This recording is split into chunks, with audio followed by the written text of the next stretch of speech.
మనం డిస్కస్ చేద్దాం అనుకున్న టాపిక్స్ ఏంటంటే నిన్న కలెక్టర్స్ కాన్ఫరెన్స్లో చంద్రబాబు నాయుడు గారు ఇది గవర్నమెంట్ మీద సంతృప్తి 51% ఉంది, అసంతృప్తి 49% అని ఉందన్నారు.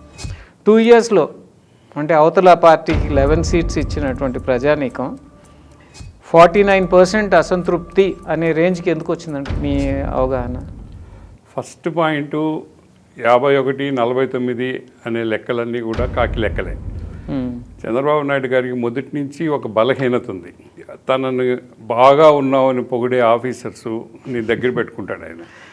వాళ్ళు ఏం చేస్తారంటే, ఇప్పుడే మేము ఎంక్వైరీ చేసాం sir, satisfaction level last week 85% ఉండింది, ఈసారి 89కి పెరిగింది సార్, బ్రహ్మాండంగా ఉంది అనే రిపోర్టు తప్ప వాళ్ళు ఇంకా వేరే రిపోర్ట్ ఎప్పుడూ ఇవ్వరు. మీకు ఎట్లా వచ్చింది ఈ అంచనా అని ఆయన అడగడు. ఏదో వాయిస్ మెసేజ్ ఐవీఆర్ఎస్ల ద్వారా మేము కలెక్ట్ చేసామని చెప్తారు. ఇన్ని సంవత్సరాల నుంచి 30 ఏళ్ళ నుంచి చంద్రబాబు గారు ఇదే విద్య ప్రదర్శిస్తున్నారు.